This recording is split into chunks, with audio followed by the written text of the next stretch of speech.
All right, good morning, everyone. Welcome to our fourth episode. Oh my gosh, time is I know. flying. Yeah, fourth episode of the Enablement and Brew. I'm Carly Lehner. And I'm Melvina Elsai, and we're so excited you're joining us for episode 4. Time flies, it's crazy. But we're excited to have you on this episode where we'll be talking about sales training, a little bit around what kind of training sales enablement can organize themselves. What are some trainings where we potentially need to look for help and inspiration outside? And then finally, Carly and I will talk a little bit about best practices in terms of adult learning, which Yes, is really important when it comes to training, super and also important. how you can make trainings a little bit more fun and interactive because let's face it, no one wants to sit in a classroom for an hour just listening, right? But Or anyway, on before we get e-learning started, or on a Zoom. what are Uh, you thinking? I'm drinking a Yorkshire tea.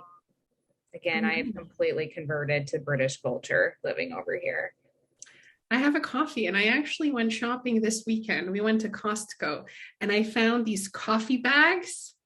So it's like a coffee, like a tea bag, but it's a coffee bag. You drop it in and it literally tastes like really nice filtered coffee. So that's what I'm having. I'm having I've seen coffee. those, but I've been very skeptical. So, I on a was too. scale of instant to a filter, where are we at? So if instant is 1 and filter is 10, I would say this is actually like 7, 8. Whoa, okay, I got to try these. But you do have to brew it for slightly longer. Otherwise, it just tastes like watered down coffee. But mine came out really nice, so I recommend it. Okay, yeah, when we travel, usually it's like we got to have the instant coffee at the Airbnb, and it's just like life's too short for instant coffee. Yeah, coffee bags, they might be the new best thing. Okay, I'm gonna try that out. All right, but let's talk sales training. So, Malvina, I know you have a lot of experience with like facilitation of classroom trainings and things like that. So why don't you tell our listeners kind of what your background is? Yeah, absolutely. So I love training. And funny story, actually, when I was in high school and junior high school, I used to have a massive fear of public speaking, like to the point that I would go about 10 shades of red. And you can see as the presentation was progressing, I would just grow redder and redder and redder. Somehow, I think through the years, I've managed to overcome fear of public speaking. I mean, now I have, a podcast, and you can put me in front of a room full of people, and I'm maybe a little bit nervous, right? But I can manage the situation. And I actually love facilitating and presenting. I love having that buzz and energy in a classroom. But that's how it started. Like, nervous, going red, trembling. But I think the most important thing for me, really, when it comes to training is engagement, right? It's getting the engagement of anyone who's in the classroom. I have maybe the way that I approach things is a little bit of a mixture. If there's a sales training that I can organize, whether it's on a methodology that I'm very comfortable with, whether it's best practices, right, in terms of doing a demo, running a discovery, I am more than happy to put those trainings on myself. Obviously, I will look, for inspiration in the outside world, but I'm happy to run those myself. If it's a more specific topic, right? If it's a topic like negotiation, I feel probably more comfortable bringing an expert in from the outside. I think there's a lot of things to bear in mind when you bring experts from the outside. Like, do they match? Do they match your organization? Are people going to relate to them? Are they relatable? Do they, teach things in a very interesting way? Because I've spoken with many trainers, and some after 5 minutes, I'm like, no, this is definitely not going to work, right? Kind of So just like a gut feeling, right? yeah, it's a gut Yeah. feeling, right? You're like, no, I think if I put him or her in front of a classroom, I'm just going to get, potentially negative feedback. So I love delivering some content myself. I look for inspiration in the outside for other pieces of training. And then ultimately, I really want to make them as engaging and impactful as possible. What about you, Carly? Yeah, so I have classroom facilitation experience as well. It's been a long time since I've done it, to be completely honest. I don't mind leading training as well. Like I think it's a fun thing to do. I couldn't do it all the time. That's just, I don't love it that much to make it my full-time job, but for certain things, I'm happy to facilitate. Um, but I agree. I think there, if you have an enablement team who doesn't necessarily have the skill set of being, you know, a sales trainer, that's okay. You don't have to have that. Again, we talked about, enablement is much more than training. It is absolutely okay to go outside and get that experience with, a third party. And sometimes I find that sales reps will actually respond better to an external trainer than someone internally, even if it's their own manager, right? Doing it, like, they will probably think it's all new and exciting information coming from someone else. So sometimes just like the delivery mechanism is probably the most impactful. So you might need to go externally for it. And I think there's also something psychological about bringing someone from the outside, like to your point.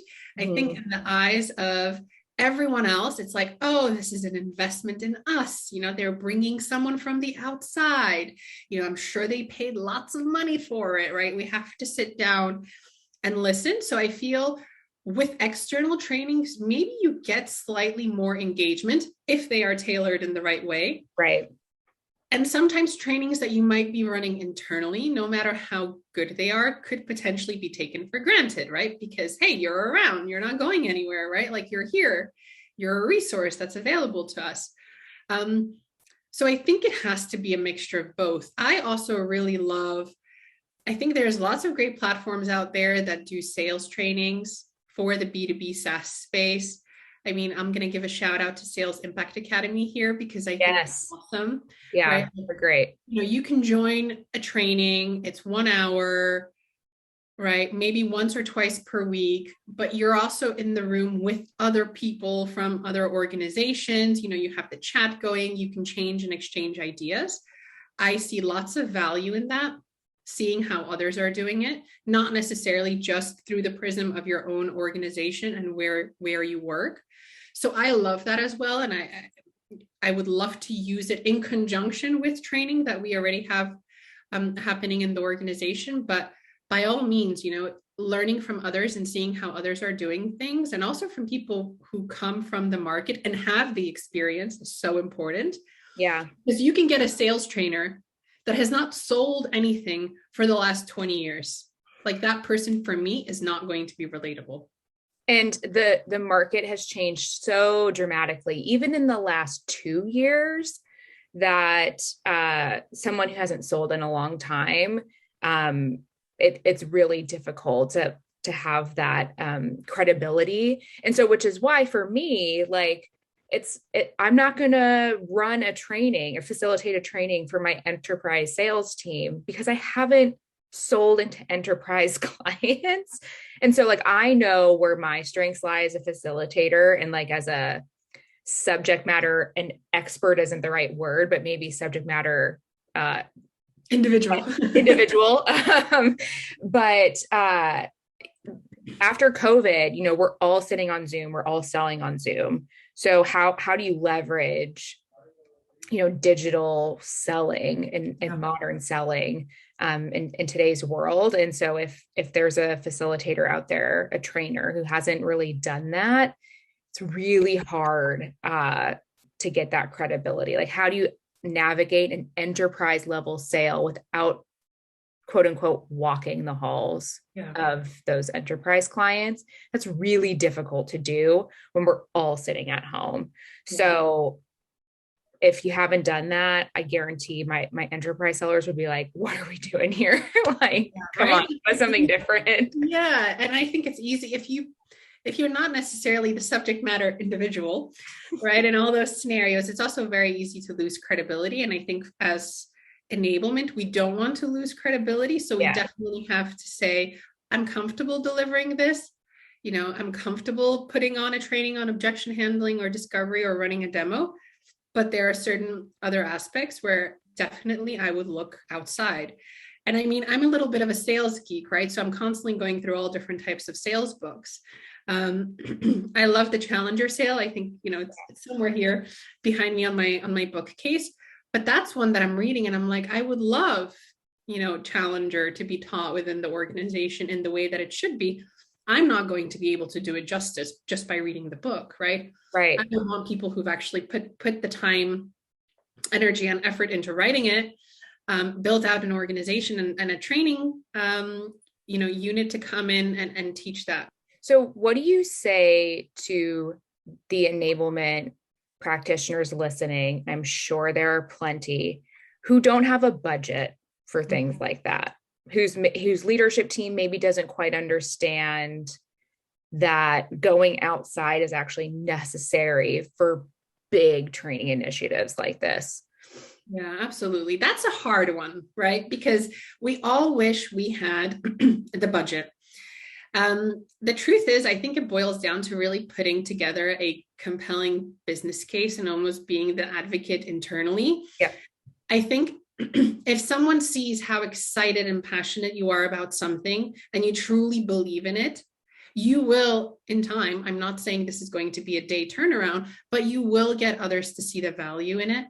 But I think you need to really have that strong business case. We need this because X, right? We're not able to address it internally because of Y. And that's why we're going out for this provider or trainer in the outside. So yeah. And so one thing that I've kind of looked at for this as well is you might get a little bit of sticker shock when you go externally and be like, we could spend $200,000 for training, however many reps.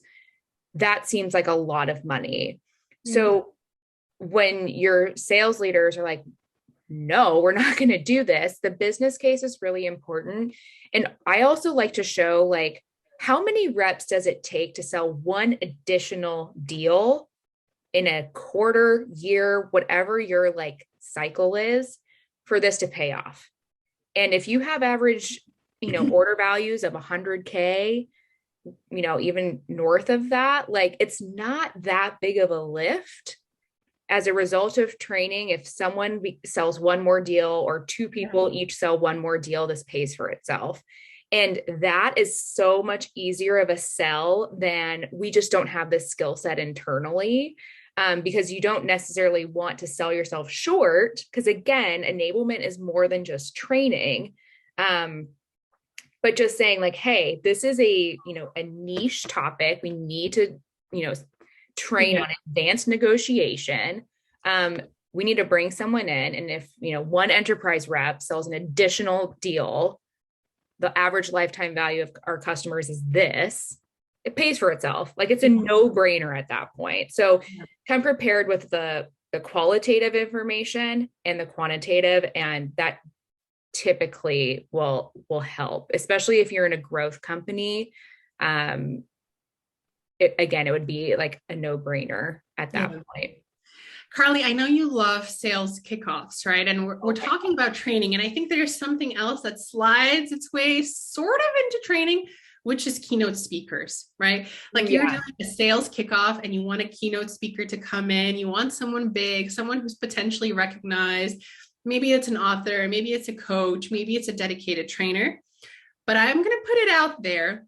A lot of these keynote speakers, I mean, the fees for a 60-minute speech is unbelievable.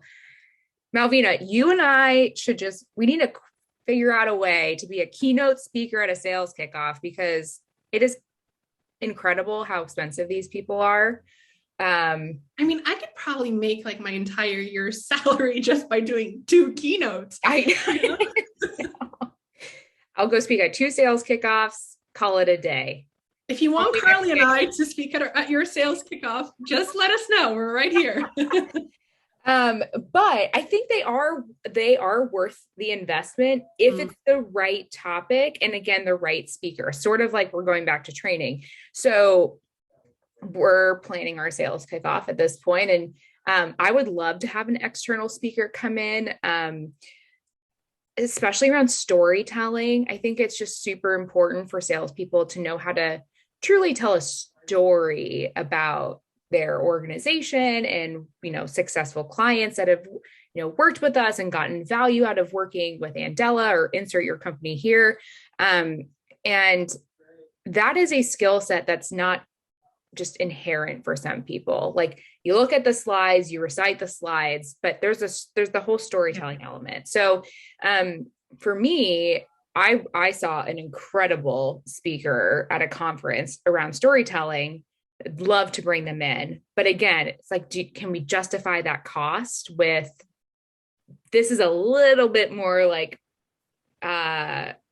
qualitative. It'd be really hard to say like, this storytelling keynote was the reason why someone sold another deal. But sometimes, like, if you have the budget, it's definitely worth bringing a keynote speaker in for, whether it's like the prelude to a training or for your sales kickoff. But the fees are incredible. Mental.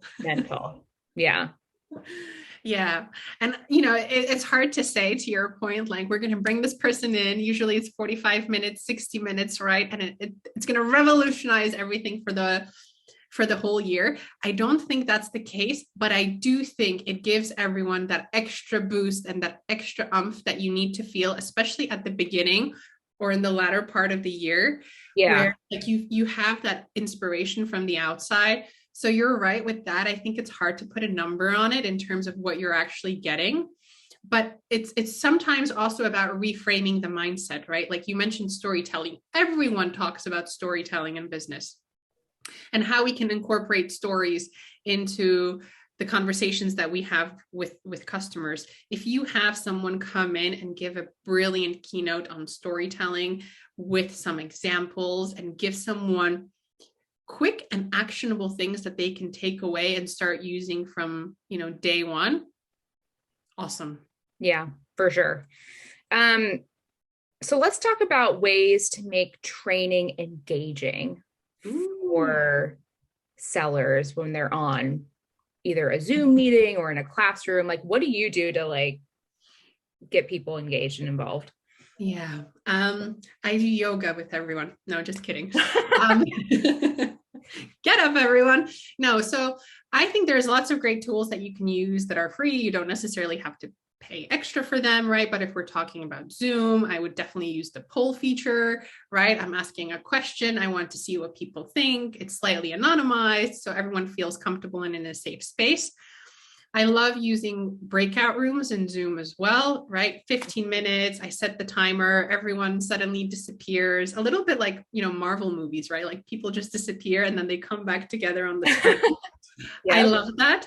And then I think, you have other tools out there like Kahoot, which is great for gamifying. If you're not necessarily living or breathing or using a platform day to day that gamifies things, I think Kahoot is a great one to use.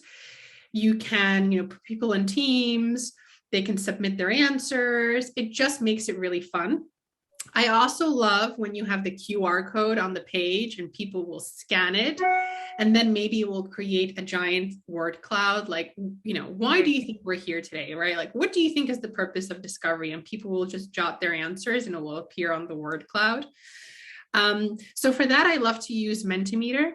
If you've ever used that one, but that's great, right? Like you can also do games, you can make it interactive, you can create a word cloud, you can do polls. And then what I love to do with that, so it's not just a nice to have, I will actually like screenshot it and include it in the deck that we've just done so that people can go back to it in time. What else? I mean, you have also the likes of Slido, very similar to Mentimeter, which you can use. That I love to actually have open on one page. If I'm doing a presentation or if I'm facilitating a training, and people will oftentimes get questions throughout, right? But they don't necessarily, and you don't want them necessarily to interrupt every 5 minutes with a question. I will say, just put your questions here. And, whenever we have 5 minutes, we'll go through the questions that you guys are submitting. And that makes it really nice because it's real time. Yeah, we use Slido for our all team meetings, like all staffs, and they're great because you can ask questions throughout, and then we have dedicated time where our leadership team will go through the questions, which is really cool. I can't say enough good things about Kahoot. We had a virtual boot camp at my previous organization. It was like a 4-day thing, 150 people. And Kahoot really helped with the engagement at the beginning of every day. Yeah. We did like basically like quiz questions from the day before, like not rocket science stuff. It was just like, what did we cover yesterday? And it actually really helped us identify where we weren't clear enough when we were like training to certain things. And so what we all thought was very obvious was not obvious to some people. And so we had to go back and say, like, look, like we were not clear enough here. We need to further refine our messaging or how we're kind of differentiating between these two products or whatever. So that was super, super helpful. And we gave, gift cards to the top winners of every day and things like that. So Kahoot is a really good Yeah. tool to use for sure. Yeah. I also love, and this is maybe more pre-COVID, but I once did a course in New York about how you engage adult learners, right? And I always say this, but our attention span is so short. Mm-hmm. I know this from myself. If I'm in a training that it's, potentially just one person talking at me, there will come a point where I'm like, okay, get with it, pay attention, right? Start taking notes. So I'm not, completely zoning out. But the lady introduced us to very simple, very easy buzzers. She put buzzers on everyone's table. And when it was group work, it's like which team would buzz their answer, the quickest. And you think that's so easy. But we're all a little bit like kids deep down, right? Like you give a Yeah. buzzer to an adult and it's like, oh, fun. What noise does it make, right? And suddenly what was just a group activity in a classroom, because everyone had these buzzers, all different colors, all different funky sounds, like people were actually buzzing, to be able to use it Yeah. and participate. So I love that. And I mean, also, they're salespeople, right? There's right? when you can put even just the slightest bit of competition in front of them, they're going to eat it up. So, group activities, I love the buzzer idea. If we ever get back in the classroom, I'm going to use Yeah. that. Another one that I love because people, to my point earlier, right? If I'm in a classroom for an hour, there are times we all have it where we will zone out, right? Like we will go to our phone, we will potentially stop paying attention. I also love putting Lego on the tables. I'm not saying like, the Lego with like all the instructions, but just Lego pieces so people can kind of, as they're listening, they're maybe like playing with the Lego, but they're still present in the moment. That Yeah. I find very fun. You can also use the straws, what are they called? Oh, like pipe cleaners. At least that's what we call them. Or like Yes. even like silly putty or just something to do with your hands Yes. while you're watching. Because I mean, think about us as humans now watching TV. How many of us watch TV without being on our phones, like the whole program? It's pretty rare. So Unless we're talking about the latest episode of You. I have not watched. Was that season 3? Need to get on that. We'll have another chat about that. But so I started knitting personally because I realized I was always on my phone while I was watching TV. It's like this is silly. I need to do something with my hands so I can actually enjoy the program I'm watching. So I started knitting. I knit this jumper that I'm wearing. I'm very proud of it. But having something to do to fiddle with, fidget spinners, whatever it is, for people during a training, I think is a great idea. And I actually had not ever thought of that, but it makes total sense. Yeah, So absolutely. another one for the list. I mean, fidget spinners and all the rest of those toys, right? Like they were invented for a reason. And I think, Yeah. especially for adults, you're like, I totally get it now. I totally get it why we need something like that. And Yeah. just to wrap things up, at the end of the training, what I love to do, if it's now you can do this remotely, you can do this, in person. If I'm doing it in person, day one, say it's a 3-day training. Day one, I will have everyone draw a face, a smiley face, sad face, neutral face on a post-it note. And as they're kind of walking out, I want them to drop their post-its so I can kind of gauge what the overall feeling of the room is. Any comments you want to add in, awesome. And obviously, if you're doing this virtually, you can use things like Mentimeter and just get people to, either submit a smiley or write a few words just to know where we stand, right? Because from our point of view, it could look like, hey, it's amazing. We're covering all this great content.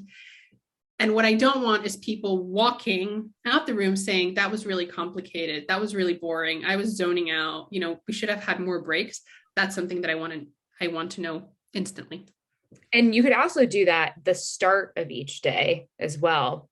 And so you could see like submit your sticky note. Yeah. And then get your sticky note back and like, did we change any the room's like overall approach or sentiment? So I think that's great. Yeah, I think generally, like we've talked a lot about like live training. When it comes to e-learning or, self-paced training, I take a micro learning approach. So try and break down your training into 10-minute segments or less, ideally like 5 to 8 minutes. And so if you have a huge topic you need to train to, that's great, but break down each subsection of that topic into an individual video, because you're going to look at a video that's an hour long and think, oh my God, this is horrible. Or you're going to look at like, 5 smaller videos that are maybe like 5 minutes each and think, oh, okay, this is a little bit more manageable. You're covering the same content, but you're just breaking it up into smaller pieces, which I think goes a lot farther than just like one really long video. So break it up between a video, maybe reading a document, maybe it's just like audio only, do an activity. Like you have to do all these different types of things to keep people's attention spans in check, essentially. So that's my little piece of advice for remote or e-learning. I love it. I love it. All right. I think that brings us to the end of today's episode. For all of you watching, thanks so much for tuning in. We hope you enjoyed this series on training and how to make training more engaging for your audience. And we'll see you next week for episode 5. Episode 5. Yeah. I don't think we've decided a topic yet. So if you have any suggestions, comment on our LinkedIn page and we'll check them out. But thank you guys for tuning in and we will see you soon. Bye.